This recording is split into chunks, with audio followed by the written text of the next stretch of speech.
उसमें टॉपिक ये था कि मात्राओं को आप ऐसे रिलेट कर दीजिए कि बच्चों को मात्राओं का डर ही खत्म हो जाए। तो उसके लिए मैंने क्या किया कि क्लासेस में जब मैं मात्राएं पढ़ाना शुरू करती थी तो मैंने मात्राओं को ये नहीं, उन लोगों को ऐसे नहीं सिखाना है कि ये आ की मात्रा, ये ई की मात्रा, ये बड़ी, ये छोटी, ये डर उनके में से ख़त्म करने के लिए हम लोगों ने जैसे उनसे इंटरेक्ट करते थे, जनरली हम लोग बातें करते हैं बच्चों से, तो मैं बोलती थी कि बेटा ये क्या है, तो वो लोग बोलते थे हाथ है। मैं कहा नहीं ठीक है हाथ है।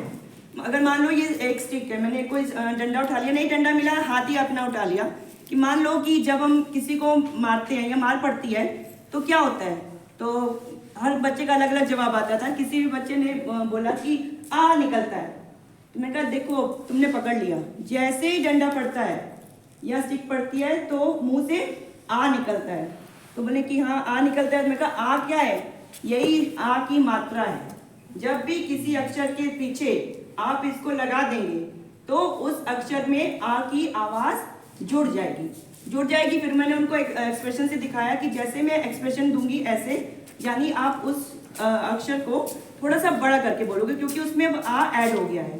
तो जैसे मैं बोलती थी क, तो एक दो बार प्रैक्टिस कराई, आई वीडियो यूट्यूब वीडियो जो हम लोग करते हैं स्टेप होल्डिंग, उससे हम लोग ने प्रैक्टिस कराई, तो फिर वो बहुत जल्दी उस चीज को कैच करते थे। मैंने जैसे बोला म, ऐसे में हाथ फैलाती थी, तुरंत बोलते थे माँ, प, पा, च, चा, न, ना। मतलब चूंकि ऑलरेडी अक्षर वो सीख चुके थे, अब मात्राओं पे हमें काम करना था। क्लास 2 में बेसिकली मैंने स्टार्ट किया था और इस समय मैं क्लास 3 में हूँ। तो मुझे देखने में आता है कि जब मैं लिखवाती हूँ तो मात्राओं की गलतियाँ मैक्सिमम बच्चे नहीं करते, जो एक दो छूट जाते हैं, तो सबके साथ प्रॉब्लम है। उसके बाद इसी तरीके से जैसे आ की मात्रा हो गई, तो छोटी ई की मात्रा। अब छोटी ई की मात्रा कैसे बताएं? मैं क्या, मान लो कि आप आपके साथ आपका भाई को स्कूल आना है साइकिल पे, छोटा बच्चा है, छोटा बाबू है, तो आप कहाँ बैठाओगे साइकिल पे? तो बोले मैडम जी आगे जो डंडा होता है उसी में बैठा लेते हैं या टोकरी में बैठा लेते हैं। मैं कहा क्यों? तो बोले कि अरे मैडम जी पीछे बैठाएंगे तो गिर जाएगा। मैं कहा वही बात है ना, जब आपको किसी बच्चे को छोटी मात्रा है, छोटा बच्चा है, तो वो कहाँ बैठेगा? वो आगे बैठेगा, ठीक है। तो इसी तरह से जब छोटी मात्रा है तो वो कहाँ बैठेगी? वो अक्षर के आगे बैठेगी। तो इसी तरीके से आप जब किसी अक्षर में छोटी मात्रा लगाओगे, छोटा बच्चा है, उसकी आवाज छोटी है, तो वो बोलेगा भी छोटा। तो कैसे बोलेगा? ई ना, छोटा बच्चा है ना, ई, उसकी आवाज इतने उसका फोर्स है, इतने बोल सकता है वो। तो उसी में फिर वही अक्षरों के साथ कनेक्ट करते जाओ। क में ई की, म में ई मी, प में ई पी। अक्सर इन वर्ड्स के साथ लास्ट के वर्ड्स भी ले जाओ, थोड़े टफ वाले वर्ड, अण, इस तरह के वर्ड्स को भी यूज कर लेते थे हम लोग। फिर वह बड़ी हुआ, अब सेम चीज वही, अब तुम बड़े हो गए, आगे बैठोगे, पापा बाइक चला रहे हैं तो पापा को दिखता नहीं है, अब तुमको वो क्या करते हैं, चलो तुम पीछे बैठो। तो तुम बड़े हो गए तो तुम कहाँ बैठने लगे? पीछे बैठने लगे। यानी बड़ा बच्चा किधर बैठेगा? पीछे बैठेगा। तो बड़ी किधर बैठेगी? अक्षर के पीछे। अगर अब अक्षर का डिजाइन भी देखो तो मैं क्या करती थी, ड्रॉ करिए, तो जैसे एक राउंड बनाया और मात्रा लगाई, तो राउंड का मतलब वो अक्षर और मात्रा पीछे बैठी है, यानी अब ये बड़ी हो गई। जब वो मात्रा आगे बैठी थी तब वो छोटी थी, ठीक है। इसी तरह से छोटा ऊ के लिए अगर एग्जांपल देनी, मैंने कहा छोटा बच्चा है, बाजार जा रहे हैं मम्मी के साथ, छोटा सा बच्चा, कोई चीज के लिए मचल गया, मम्मी ने बोला नहीं दिलाना है, वो क्या करता है? लौट जाता है जमीन पर पूरा, हाथ पैर ऊपर पटक के लौट जाएगा, ठीक है। और जब वो लौटता है तो मम्मी तब मान जाती है, यानी कि बच्चों को ट्रेंड पता है कि अगर हम लौट गए तो हमारा काम हो जाएगा, ठीक है। तो वो ऊ की मात्रा क्या होती है? लौट गए, छोटा हुआ है, और छोटा बच्चा है तो साउंड छोटी होगी, ऊ। अब वही बच्चा बड़ा हो गया, जैसे हम लोग हो गए, हम लोग नहीं, हम लोग बहुत बड़े हो गए, थोड़ा सा बड़ा होगा, तो उसने क्या किया, अब वो उसको पता है कि अब लौटने में तो मम्मी नहीं दिलाएगी, मारेगी, अब वो अड़ जाता है, जाऊंगा ही नहीं, हिलेगा ही नहीं। तो होता है कि भैया ठीक है चलो आगे दिला देंगे।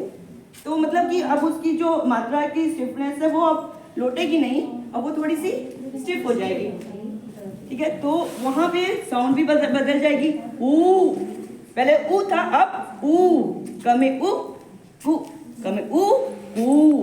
तो साउंड बढ़ गई, जैसे मात्रा खड़ी हुई वैसे साउंड भी बड़ी हो गई।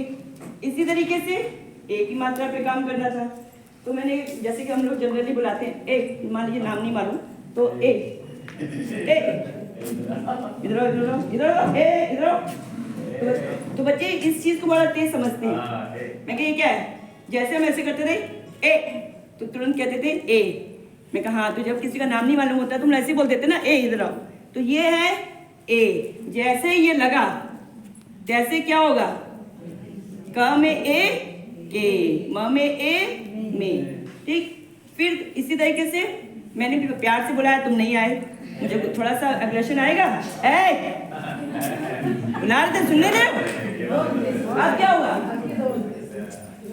पावर बढ़ी मेरी ना, मेरी भी पावर बढ़ी। आपको एक से समझ में नहीं आ रहा था। अब ऐड देखो, अब अपने आप आ जाओगे। ये है ऐड, तो पावर भी क्या हो गई, बढ़ गई, डबल पावर ऐड। फिर आना है ओ पे, किसी को चिढ़ाना हो, बड़ा हुआ है मैडम जी, बोलो बोलो जी करके हमके बोलो जी ने।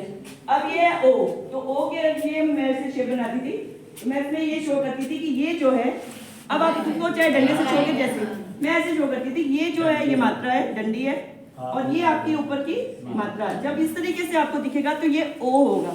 किसी को ऐसे चढ़ा दिया ओ, और किसी को कुछ ज्यादा बढ़िया चढ़ाना हो तो ओ, बड़ा ये क्या है, ओ, ये है ओ की मात्रा, चढ़ाने वाला ओ।